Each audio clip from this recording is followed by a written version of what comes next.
business. Teaching entrepreneurship.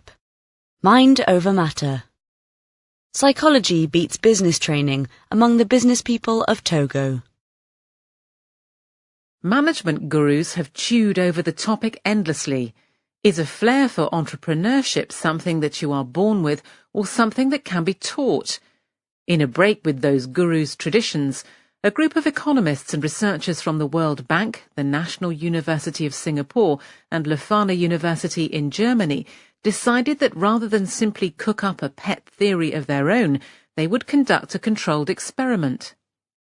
Moreover, instead of choosing subjects from the boardrooms of powerful corporations or among the latest crop of young entrepreneurs in Silicon Valley, Francisco Campos and his fellow researchers chose to monitor 1,500 people running small businesses in Togo in West Africa. These are not the sorts of business owners who give TED Talks or negotiate billion-dollar mergers. The typical firm had 3 employees and profits of 94,512 CFA francs, that's $173 a month.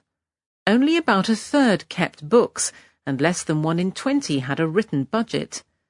Studying lots of small businesses instead of a few big ones allowed the academics to conduct a randomized controlled trial. Usually associated with medical research, these are considered one of the most convincing types of evidence. Participants, in this case firms, are assigned at random, either to receive treatment, in this case 2 different sorts of training, or to the control arm, which receives nothing. Recruit enough participants for good and bad luck to even out across the sample, and you can tell with high confidence which method, if any, is superior.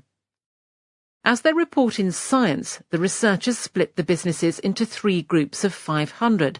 One group served as the control, another received a conventional business training in subjects such as accounting and financial management, marketing and human resources. They were also given tips on how to formalize a business. The syllabus came from a course called Business Edge, developed by the International Finance Corporation. The final group was given a course inspired by psychological research, designed to teach personal initiative, things like setting goals, dealing with feedback, and persistence in the face of setbacks, all of which are thought to be useful traits in a business owner.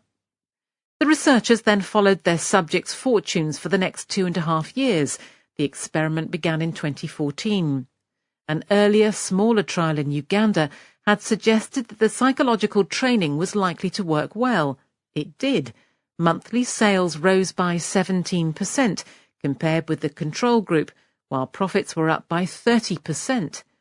It also boosted innovation. Recipients came up with more new products than the control group. That suggests that entrepreneurship, or at least some mental habits useful for it, can indeed be taught. More surprising was how poorly the conventional training performed. As far as the researchers could tell, it had no effect at all. Budding entrepreneurs might want to avoid the business shelves and make for the psychology section.